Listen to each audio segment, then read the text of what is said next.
Yang in Grey's Anatomy is exactly like Spock from Star Trek, and I don't know how to make it any clearer than that exact sentence, but if you don't know a lot about Star Trek because you aren't as big of a nerd as I am, and I didn't know a lot about Star Trek until recently, to be fully honest, but here's the thing. Vulcan in Star Trek, the reason that they are so all the time, like Spock is a Vulcan, is because their emotions are so strong, their emotions are so vivid, their emotions are so aggressive inside of their bodies that they have to be so careful with how much they are willing to feel.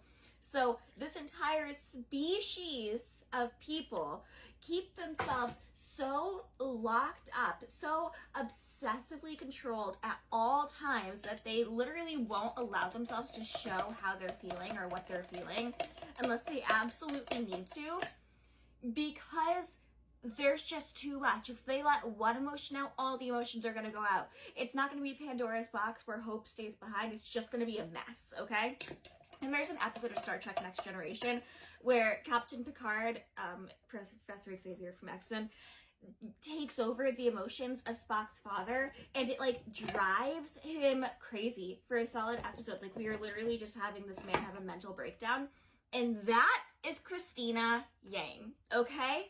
I know, I've been talking about Star Trek for the entire time, but Cristina Yang is obsessively emotional, and it's to the point where every time something traumatic happens in the first 11 seasons of the show when Cristina Yang is there, the number one person who you know is going to feel, like who you know is going to feel those emotions is Cristina. The number one person who's going to be dramatically changed and affected by it in a way that you can tell just looking at them exactly how much it has affected this one person.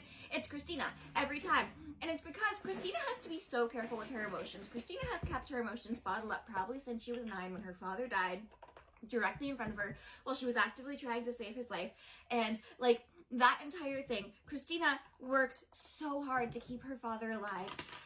And then he died anyways, and she realized that the number one most important thing that you can be in the world is someone who saves lives, who saves hearts, because hearts have to be protected.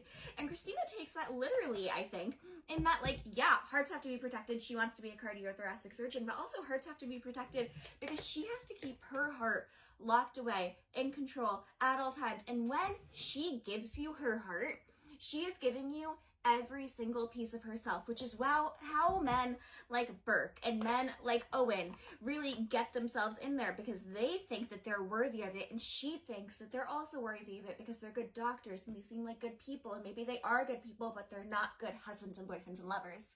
Because Cristina knows what she wants and she knows what she needs, but she will give every single piece of herself to the person that she loves, which is also why her and Meredith are so perfect, because it's Kirk and Spock.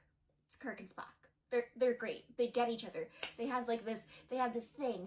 And also live long and prosper. Christina's a Vulcan. Okay, bye.